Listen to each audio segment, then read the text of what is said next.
Hey everyone, it's Suey here, and it's the end of a month again already.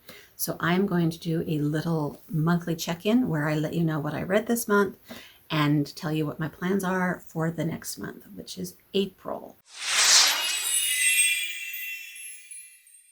I'm coming to realize that my sort of normal amount of books to read is 4 in a month, which does not seem like very much. I still maintain that I feel like I could do better. But stuff happens and life is crazy. So anyway, the 4 that I read this month was Instant Karma by Marissa Meyer. This is a YA romance with a little bit of a supernatural twist because our girl gets a little bit of superpowers. She's able to invoke karma on anybody, whether they're doing a good thing or a bad thing. It's a really great enemies to lovers story too, and there's a bit of sea life preservation theme in it also. And on the coast of California, yeah, it's really good. I really enjoyed it. And then I also read this graphic novel called The Lunar New Year Love Story by Jean Luing Yang and Luyan Pam. Another lovely romance where our girl is determined that her family has a bad curse about love because her parents and her grandparents all had bad stories. And so she's got this sort of connection with Saint Valentine, but she kind of made this deal with Saint Valentine that if she doesn't find true love in the year, she will give up on it within the year. I think that's what the kind of deal was. She ends up dancing in the Lunar New Year, the dragon dance. You know, she ends up being a dragon dancer, you know what I'm talking about? And falls in love with one of the guys that's also a dragon dancer, but she's not sure he's really her true love. So who really is her true love? And is she going to lose the deal and have to give up on it?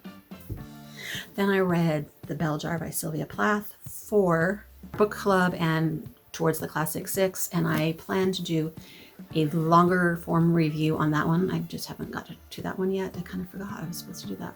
Anyway, so I think everybody's probably familiar with this story. It's kind of based on what happened to Sylvia Plath herself when she was 20 years old. She had a mental breakdown and ended up in mental hospitals and getting shock therapy treatments and stuff like that. And it's just beautifully written, describing the stuff she was going through. But it's also very frustrating and depressing because you just kind of feel that there's kind of no hope. At the end of this novel, I feel like it does have a bit of a hopeful ending if I understand the ending correctly, but it's sort of up in the air. It's very ambiguous.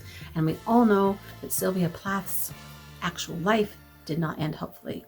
So it just gives you this sad feeling. I think I saw it on the list recently of a list of the saddest books written, and it's topped the list. So, and then I just finished All Better Now by Neil Shusterman, which is sort of a dystopian-ish kind of novel about if there's a virus that's like the COVID virus, only when people recover, they are happy and they feel great and wonderful. And is that a good thing or a bad thing? And what would happen to the world if that happened? So those are the 4 books I read. Wow, I did that real fast. In April, for book club, we'll be reading The Violin Conspiracy. So I will be starting that one here in a little while. And I also wanted to read, this one for March, and I'll probably start this weekend, but I probably won't finish it in March. This is a middle grade, C.C. Rios in the Desert of Souls by Kayla Riviera. I think I'm gonna try to fit that one in real quick right now. So that will be April probably. I'll count that as an April one. And The Violent Conspiracy. And then I have these ones right here that I'm kind of hoping to get to sooner than later. The 7 Husbands of Evelyn Hugo. And then What Happens After Midnight by K.L. Walter. A YA story that I bought at a bookstore a while back. I can't remember where I bought that one. And then I kind of really want to get to Laini Taylor's Strange the Dreamer that I bought at the conference and got her to sign. Woohoo! Those 3 are like at the top of my list. What else do I want to try and read?